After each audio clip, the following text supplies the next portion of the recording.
Today, we're diving into a really critical question, one that could define Indonesia's entire future. Can it actually secure a place in the global semiconductor race? And let me tell you, this isn't just about cool new tech. It's about national sovereignty in the 21st century. I want you to just think about that for a second. That stark scenario, it's not science fiction. It's the very real future laid out in a new positioning paper that's calling for some urgent action. It really frames the nation's choice in the simplest terms.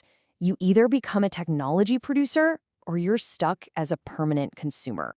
So where's all this coming from? Well, this entire analysis is grounded in a really comprehensive positioning paper by Dedi Setio Oitomo. And it was written with a very specific audience in mind. We're talking policymakers, global investors, and industry leaders. It's all designed to make one crystal clear case. Indonesia's moment to act is right now. All right, here's how we're going to break it all down. First, we'll look at why this is a massive national imperative. Second, we'll talk about the intense race against time. Third, we'll uncover the unique secret weapon advantage Indonesia holds. Then, fourth, we'll walk through a concrete blueprint for success.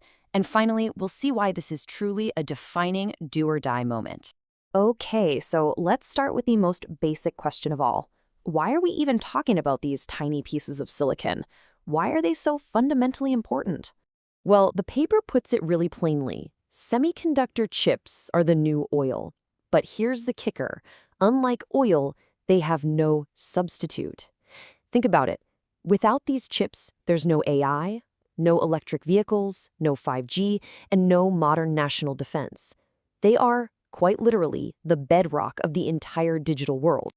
And the economic stakes, they're just staggering. The global market is set to more than double in just 8 years, rocketing past $1.3 trillion. This isn't just another industry. It's one of the biggest economic transformations of our lifetime. And the real question is, who's going to capture all that value? Which brings us to our second point, and it's a big one: the sheer urgency of it all. This isn't a race Indonesia can just afford to watch from the sidelines. So here's the current reality, and it's pretty sobering. In the regional market for what's called outsourced semiconductor assembly and test, or OSAT, Indonesia has a tiny 2% share. A whopping 98% is dominated by its neighbors. And OSAT is that crucial final stage, where you turn a silicon wafer into a chip that actually works. It's the strategic doorway into the whole value chain, and right now, Indonesia is barely on the map. And if you're wondering why, it becomes pretty obvious when you look at the investment numbers. Malaysia, Vietnam, Thailand, they are all pouring billions into building up their industries. The paper's conclusion? Indonesia is already 5 to 7 years behind its competitors, and those competitors, they are sprinting. But here is the most crucial takeaway from this whole section. There is a window of opportunity, but man, is it closing fast. Global companies are making their long-term investment decisions right now. The paper estimates that in just 3 to 5 years, those supply chains are going to be locked in. And if Indonesia's not in, it might be locked out for good. Okay, so despite that pretty grim reality check, the paper argues that Indonesia is holding a unique and incredibly powerful advantage, a real trump card. Which, of course, leads to the big question. With competitors so far ahead and that window slamming shut, is it just too late? Has the ship already sailed? The paper's answer is a definitive, loud, and clear no. And the reason boils down to 2 powerful words: material sovereignty. This, right here, is Indonesia's game changer. The country is an absolute superpower in raw materials that are critical for making chips. We're talking 30% of the world's tin, 24% of its nickel. In an age where supply chains are fragile and everyone's worried about resources, controlling these inputs isn't just an economic edge, it's a massive geopolitical lever. This gives Indonesia a structural advantage that its neighbors, as the paper points out, simply cannot copy. So the huge question is, how can Indonesia leverage this incredible advantage?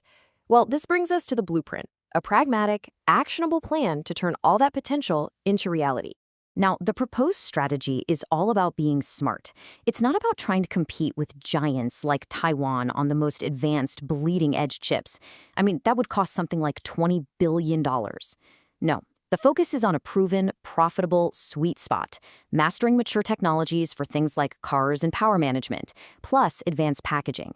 This is where demand is exploding, and it's exactly where Indonesia's material advantage gives it a real competitive edge. And the plan unfolds in three clear phases. It starts with building the foundation, getting investments and talent lined up between 2025 and 2027. From there, it's all about scaling up, launching major production facilities, and finally, the big goal, full global integration by 2035, making Indonesia a key hub in ASEAN for these specialty chips. Of course, to make any of this happen, you need to attract the big global players. So the paper calls for some really aggressive, globally competitive incentives. We're talking about things like tax holidays for up to 25 years and big investment grants. This is all designed to send a crystal clear signal to the market. Indonesia is open for business and it is serious about winning. And this plan doesn't just sit on a shelf. It outlines concrete, quick wins for the next 12 months. Things like issuing a presidential decree to make this a strategic national priority, landing a major anchor investor, and literally breaking ground on 4 specialized semiconductor parks across the country. Action right away. And all of this builds up to the final and, honestly, the most crucial section. The paper frames this whole thing not as just another industrial policy, but as a truly defining moment for the entire nation's future. The potential outcomes here are just transformative. The vision for 2030? Attracting up to $17 billion in investment, creating over 100,000 high-skilled jobs, generating $6 billion in exports every single year, and, most important of all, achieving national technology sovereignty? So when you boil it all down, the choice could not be more stark.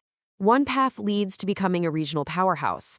The other path, the path of inaction, leads to permanent dependency, being left in the dust by your neighbors in the most important industry of our century. And so we end with the powerful question this paper poses to everyone, to leaders, to investors, to citizens. The analysis is clear, the blueprint is on the table, and that window of opportunity is closing. Indonesia's semiconductor moment is right now. The only question left is, will the nation seize?